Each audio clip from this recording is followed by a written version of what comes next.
बहुत समय पहले जब पृथ्वी पर अधर्म बढ़ रहा था, तब भगवान ने धर्म की रक्षा के लिए अवतार लिए। उसी समय जन्म हुआ एक महान वीर और भक्त का, हनुमान जी। हनुमान जी का जन्म माता अंजनी और पिता केसरी के घर हुआ। उन्हें पवन देव का आशीर्वाद प्राप्त था, इसलिए उन्हें पवन पुत्र भी कहा जाता है। बचपन की अद्भुत लीला। हनुमान जी बचपन से ही अत्यंत बलवान और चंचल थे। एक दिन उन्होंने उगते हुए सूर्य को फल समझ लिया और उसे खाने के लिए आकाश में उड़ गए। ये देखकर सभी देवता चकित रह गए। तभी देवराज इंद्रदेव ने वज्र से उन पर प्रहार किया। इससे हनुमान जी गिर पड़े और उनकी ठोड़ी यानी हनु पर चोट आई। तभी से उनका नाम हनुमान पड़ा। ये देखकर पवनदेव क्रोधित हो गए और उन्होंने वायु का प्रवाह रोक दिया। इससे पूरी सृष्टि संकट में आ गई।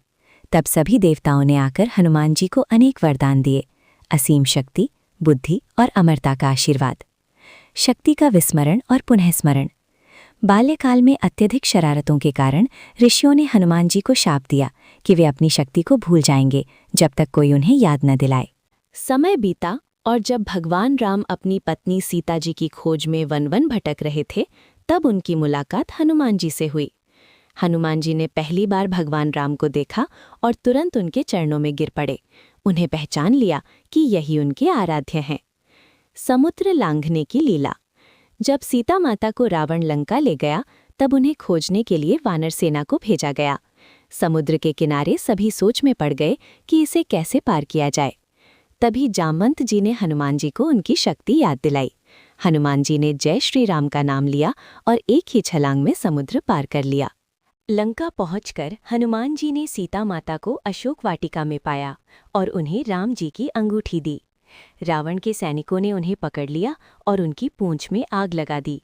तब हनुमान जी ने पूरी लंका को जला दिया, लेकिन सीता माता को कोई नुकसान नहीं होने दिया। राम रावण युद्ध में जब लक्ष्मण जी घायल हो गए, तब हनुमान जी को संजीवनी बूटी लाने के लिए हिमालय भेजा गया, लेकिन वे पहचान नहीं पाए कि कौन सी बूटी है, इसीलिए पूरा पर्वत ही उठा लाए। इससे लक्ष्मण जी की जान बच गई। अंततः भगवान राम ने रावण का वध किया और धर्म की विजय हुई। लंका पर विजय के बाद जब राम जी अयोध्या लौटे, तो हनुमान जी हमेशा उनके साथ रहे। हनुमान जी की सच्ची भक्ति। जब राम जी का राज्याभिषेक हुआ, तब सभी को उपहार दिए गए। हनुमान जी को भी बहुत कुछ देने की इच्छा हुई, लेकिन हनुमान जी ने कहा, मुझे कुछ नहीं चाहिए, बस मैं आपके चरणों में सेवा करता रहूं। ये सुनकर राम जी भावुक हो गए और उन्होंने हनुमान जी को अमरत्व का आशीर्वाद दिया।